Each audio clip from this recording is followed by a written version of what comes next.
CliffCentral.com. We're going to cry, laugh, and love. And we're going to do it together. The Life with Lebang podcast. All right. Okay. Hello. Good morning. Good afternoon. Good evening. Wherever you are, whatever time it is in the world. Welcome to Life with Lebang, brought to you by CliffCentral.com. Today we are doing something so special and so unique. I would be lying if I said I am sitting in this chair and I'm completely ready and excited for it. A part of me is scared, I will be honest. But what is nice is that I'm with somebody who knows what they're doing, and I'm with a professional. So I feel like my hand will be held in today's show. I'm sitting today with my awesome guest. His name is Arno Stadler, and he's not just any Arno, right? He is a man who's been practicing hypnosis on a daily basis, and he's been doing this for the last 14 years. Some people are only 14 years old. That's how long he's been at this. So he's a pro. He's assisted thousands of clients in overcoming obstacles and achieving their desired outcomes. Arno is also the head of the Mastermind Training Centers, which is the official training arm of the South African Institute of Hypnotism. If you didn't know, well, now you know. And that's also the largest hypnosis training center in Africa. Arno, that is freaking amazing. Welcome to Life with Lebang. Thank you, Lebang. It's awesome being here. Thank you for being here. I mean, so the whole idea was to get you onto the show and to chat with you and just to check in. But also the timing of it couldn't be better because Life with Lebang is actually giving away movie tickets to an exclusive pre-screening of a new Ben Affleck movie. It's called Hypnotic. I went to see it and sure, I really sat in my seat and I was like, wow, this is hectic. We need to get a hypnosis in the studios just to unpack some of the things that I'm seeing, if it's real, if it's fake. But before we get into the movie and we do all of that, Arno, how did you get into hypnosis as a concept? Is it something that you just kind of knew that you wanted to do? Or is it something that you just desired and you decided, hey, let me jump into that? Or did it find you? Well, you see what happened is I was still in high school. Yeah. And I got this book from the library about self-hypnosis. Okay. And this is, I don't want to give my age away, so it's a few years ago, the other day. Yeah. And I learned it. And I don't know where I got the actual persistence from to persist, because back then it was very hard. You actually had to sit down once a day and tell your right arm to get heavy. For instance, it was called autogenic training. Okay. And then eventually, after about 6 months, I got this much self-hypnosis going. And then very little. Very little. And then the benefits started. Yeah. And it was phenomenal. You know, what it did for me, what it did for my academic career, my memory, learning, recall, everything. Sure. Was amazing. And then later on, well, I studied engineering, and then later on I discovered the institute. Yeah. And that it's possible to learn hypnosis. Yeah. So the moment I found them, I started my training and I qualified and I started doing it. And you know what? For me, relaxing for a living is amazing. Sign me up. That sounds like such a nice thing. I mean, Anna, let's be honest here. The average human, when you even bring up hypnosis, they're probably like, sure, sounds like magic. None of that stuff really exists until they are actually hypnotized or until they actually see it happening.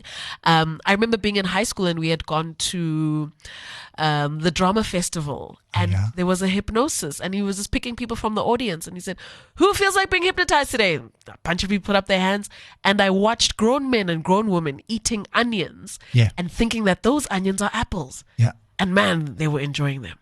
Oh, wow. That's when I realized, okay, that it's a thing. Yeah. And there's a lot of myths around it. And like you mentioned, there's also like a lot of fears around absolutely. Hypnosis, as there should be. What are some of those common myths that you come across, I mean, in your 14 years of experience?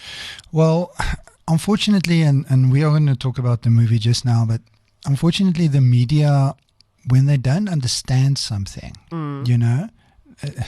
in movie series, so on, they like to often call it hypnosis. Okay. So it's almost like, when somebody says that's black magic, Yes. they can't explain it, so it must be It must be in that unexplained part. Yes. And when you've been doing and practicing hypnosis and doing it for so long, you kind of know it's amazing. It's the closest thing I personally believe we'll get to magic, being human. Yeah. But it's not weird. It's not strange, and it's not something to be scared of.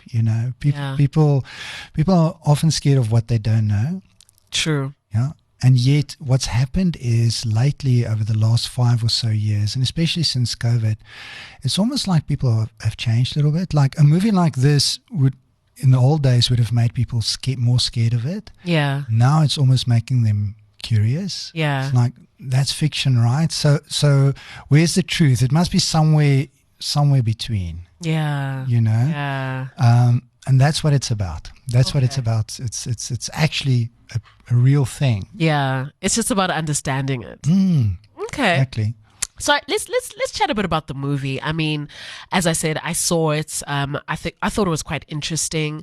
There's a lot of points in that movie where I'm like, is this possible? Is this fake? Is this just a movie being a movie, dramatizing everything? But as far as the definition of hypnosis in therapy is used to recover suppressed memories, right? Or to allow modification of behavior. So how does the lead character, Detective Daniel, who's played by Ben Affleck, how does he fit in the movie looking at hypnosis as an overall concept? Well, so the first thing that to understand, it's true. We can use hypnosis for finding repressed memories and many other things, though it's not that dramatic. Thank God. It's the way they do it in the movie, and so maybe I should just say, and this is important, that you can't make somebody do or say anything against their will using hypnosis. That's what we'd call a superpower, right? Yes. Okay. It's not true. So you know what? If you imagine an onion, right, with all these layers. And you got me. It was a hypnotic suggestion. You got me with the onion earlier, so this is why I'm using an onion. All good. By the way, I brought some if you wanna do that. So some onion or some apple. Hey, let's be sure. So any case, so if you look at, it's got all these layers. Sure. And it's got a core. And as human beings, if you look at it as a human and the mind as an onion, at the core is self-preservation. Sure. Right? Safety, security, protection. And that is so deeply subconsciously ingrained that, like, for instance, in the movie, like, go rob a bank, right? I hypnotize you to rob a bank. Yeah. Tell me, do you think that would go against a person's personal safety and protection programming that's at their core? Do you think they would just go, oh yeah, I'll rob a bank, I might get shot, it's okay? I mean, it should go against their personal safety and protection at their core. Exactly. Yeah. So we can't override that. It's just not possible because a person does not want to get hurt. Sure. And the subconscious only wants to protect them. Sure. So at its very core, all of that, wherever somebody gets hypnotized, you shoot someone else or jump off a building or rob a bank or, it's just entertainment. It's entertainment. Yeah. It's not true. Yeah. It's very different though if you look at countries, and there are movies like that as well, where they take kids from a very young age and they corrupt their core. In other words, they take away their safety, they take away their security, they kind of brainwash them. Sure. So that is something else, but that's not hypnosis, right? That's your spy movies and those movies. It's not this. Arno, what is the big difference between, brainwashing someone and essentially hypnotizing them? I'm actually glad you brought that up because it's easy to confuse the two. Yes, people often do. So the important thing about brainwashing is whenever you take somebody's safety and security away, or their food, or their sleep, any of their basic needs, then they become open to being conditioned. Oof. Right? So this is almost like torturing somebody. Yeah. And then breaking their mind to be able to do certain things. This is where you have in TV where a kid 5 years old picks up a gun. Yeah. For real, in war countries, whatever. Sure. That is what happened. They were conditioned from a young age. That's not hypnosis at all. That's something entirely different. That's program, that's conditioning, brainwashing. And you know why it relates to the movie? If you look at where these hypnotics, so let's just give it to the movie, they kind of steered away from hypnosis. I don't know if you've noticed. They called them hypnotics, right? Yeah. And they tend not to use the word hypnosis much. Yeah, actually. Yeah. You're right. So whoever created this movie kind of had that in mind. They kind of already knew that they shouldn't go down the normal hypnosis route because a lot of people are knowing what hypnosis is by now. Yeah. So they created these people, it's the guy and the lady, right? Yeah. And they were actually part of a government program. Yes. Right? So it's almost, that's how they made it plausible. So it's not really hypnosis. It's something else. It's something fictional. It's fictional. Yes. I mean, look, it's a movie at the end of the day. Yeah. You're not going to believe everything you see in the film, right? Yeah, it's just entertainment. Yeah. So, Arno, most people remember everything that happens during hypnosis, right? They remain aware of who they are, where they were, and they remember what happened during a hypnosis session. Where does a hypnosis session start so that a hypnotist is able to guide their minds through the process? I mean, again, as we see in the movies, you get into a room, you lie down on a couch. I mean, I was recently watching another movie where there was a lady who was stirring some tea, and she was stirring it very slowly, and the sound of the tea being stirred on the cup is what was making the guy in the chair almost just like freeze up and land up in a place called the sunken place. He was basically, his body was there, but his mind was not present. Yeah. So how does it actually work, for somebody who has never really understood the concept of hypnosis? And what is the truth around some of those things that we are told to believe versus what it actually is? Yes. Okay, so the short answer is the hypnosis starts immediately. Okay. Right? And so I'm careful here because I don't want to freak people out, right?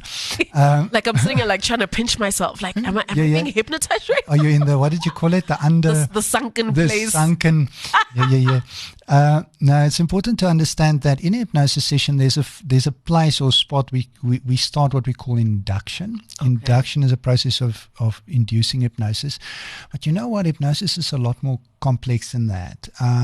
In actual fact, it comes from grabbing a person's attention, holding their attention, and building rapport, having a connection, and then only when you tick those boxes, then a person will start being open to be hypnotized. Else they won't even. So I can do a little. Do you want me to do a little something with you and the audience? I mean, yeah, let's do something with the audience. Okay. Let's go for it. So I just need to put a little disclaimer here. Like most hypnosis audios, if you listen to it, it'll always start off, don't listen to this while driving or operating any kind of machinery, right? Sure. So I am not going to I'm not going to do hypnosis with your audience because I know most of them or a lot of them are driving, right? Yeah, or some of them are washing dishes or doing the laundry. We don't want any mistakes. Yeah.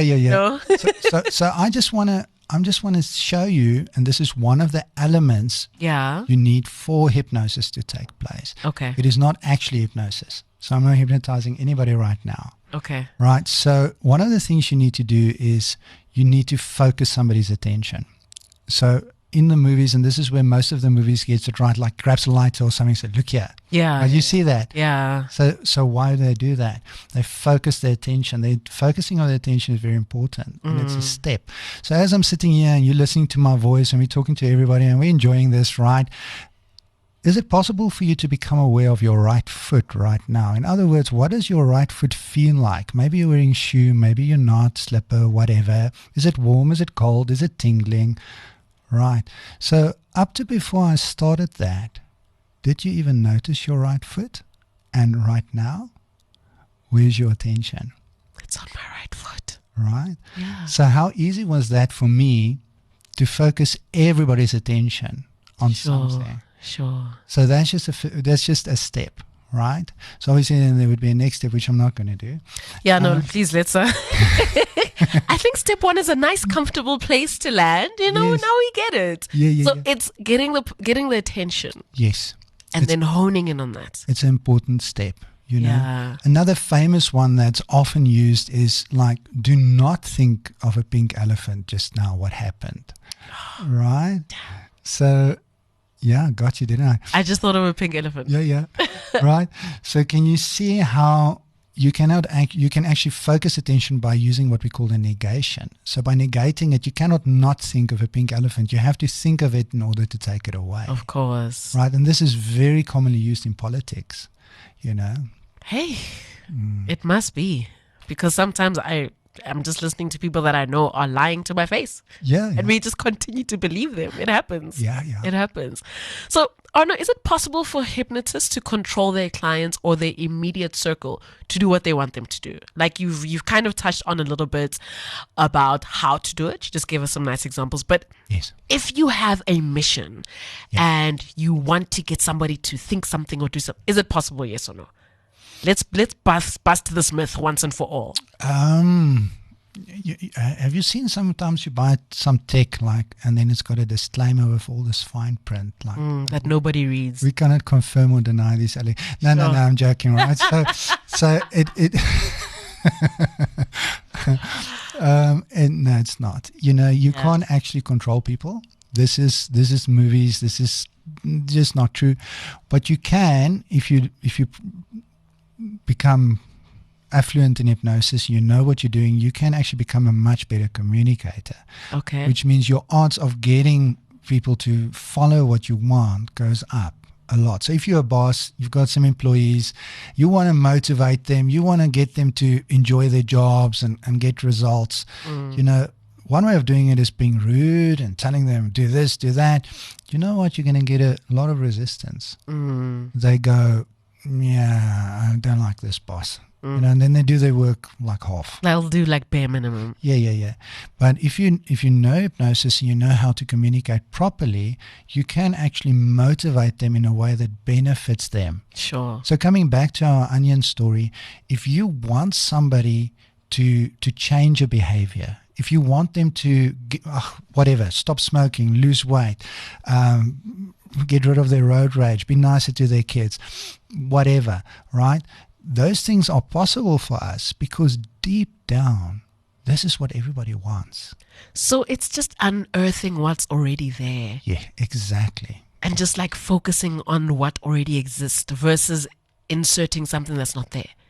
Couldn't have put it better myself. Guys, I can be a hypnotist. Yes. I can do hypnosis. Yes. I can if I want. You go for it. You know what? We train hypnotherapy. You're welcome to join us. That also really I found interesting. I didn't even know that South Africa had like a hypnotist center. Yes. And that is cool. And the fact that it's been around for that long is also quite interesting. Clearly, there's a market for hypnotists. Yeah. And I'm curious about the kind of help that you have offered, some of your clients over the years. I can imagine like parents have probably come to you for some matters, or maybe they're struggling with their kids for one or other reason. Can you share with us what are some of the ways that you've helped particularly parents? Because I can just imagine if I've got an issue with one of my kids, I'm obviously going to try an array of methods. Maybe I'll try, Western medicine. I'll take them to doctors. If that doesn't work, take them to an African doctor. If that doesn't work, maybe somewhere on that list is a hypnotist, right? Yes. So what are some of the ways that you've helped some of your previous clients, especially your parents? Right. So it is important to understand that when we work with kids, we often have to work with parents because often they get that behavior or whatever you want to call it from the parents. 100%. So I don't want to make parents feel bad, but you know what? The truth hurts. The anger outbursts or whatever, it often just comes from the parents, and that's the example they've had from a very young age. So depending on that child's age, if you work with them and they go straight back into that environment, guess what? The old conditioning is just going to come back. Yeah. So you can't just say, I'll just work with your child. You have to kind of work with the parent as well and get a more conducive environment, right? And the easiest way to do it is to find out what the child really wants, Okay. So often what a child wants and what a parent wants, these are different things. Yeah. So a parent brings in and say, this child of mine is not doing well at maths, just like, can we fix this?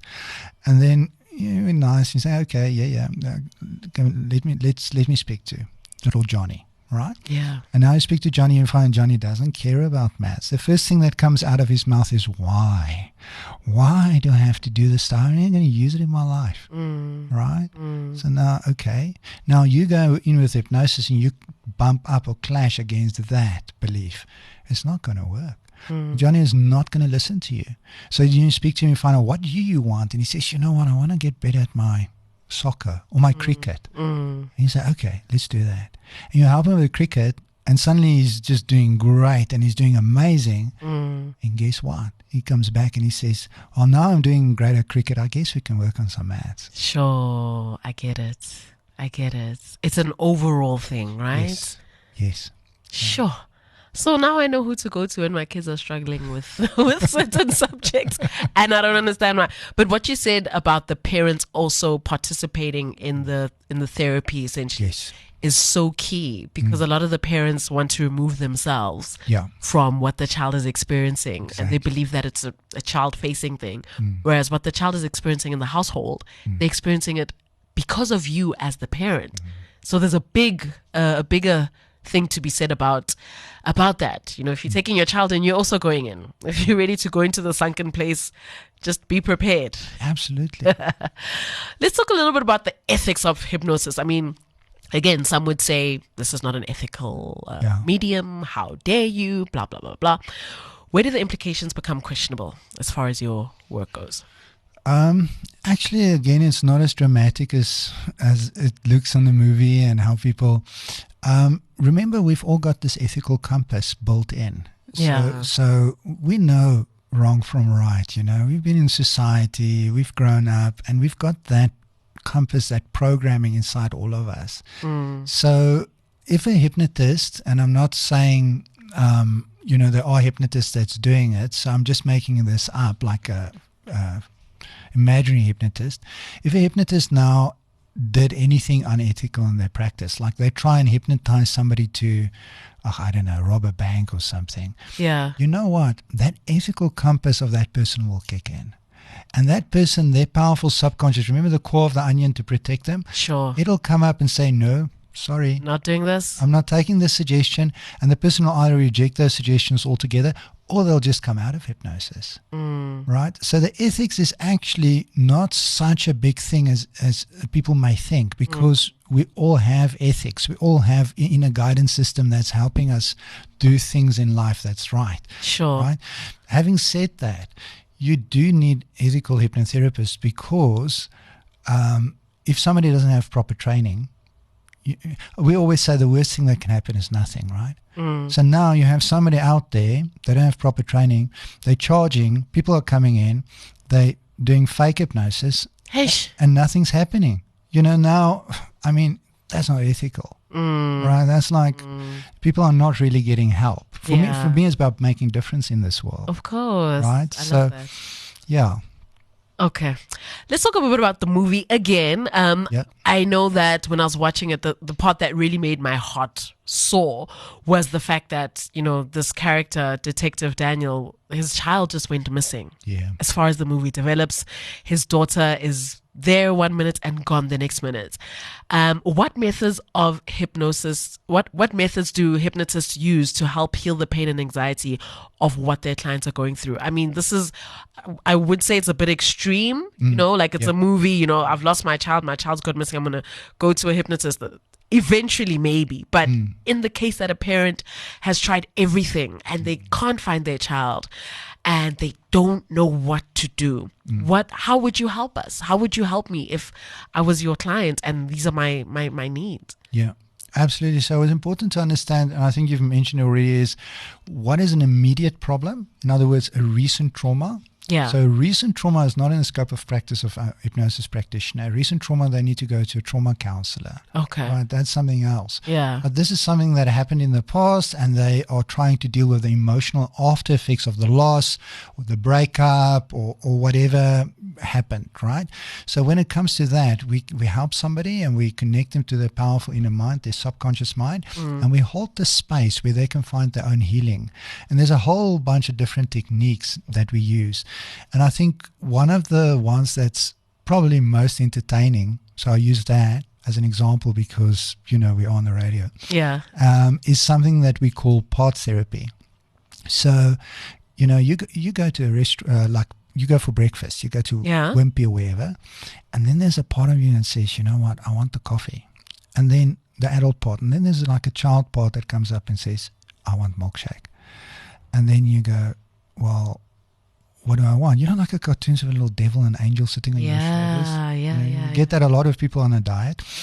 And, and then the adult part say, drink the coffee, it's going to wake you up. And then the child part goes, I want milkshake. And it stamps its foot. All right? So you have this inner conflict. Now, when something has happened to somebody in their life, they often have tremendous inner conflict around that. It's almost like they're fighting in their head. Sure. Like, should I do it? Shouldn't I do it? Should I marry him? Shouldn't I? Should I immigrate? Should I stay here?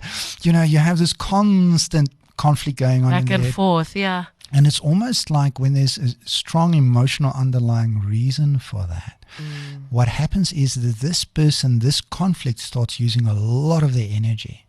So they're fighting so much in their head that they get tired. Yeah. So they get depleted. They wake up tired. They go to bed tired. They just don't have energy for things anymore because of this constant back and forth, this fighting in their head almost, right? So when somebody comes with something like that and something has happened, we do part therapy where we get the different parts of the person to kind of find middle ground, almost like a mediation, like a salary negotiation. I want this, I want that. Okay, I give you that. What do you give me? We find middle ground. We do, yeah. And we get the parts of the brain, the mind, to start kind of being more in alignment. And then the inner conflict goes away. And then all that energy that just got used up gets released. Person feels amazing and feels like they can do things again, and their energy sometimes skyrockets so much that they have incredible achievements because of the release. So when it comes to working with people, I think it's important to understand that most people think you have to add stuff. You have to get better, more productive, work faster, work harder, and all of that.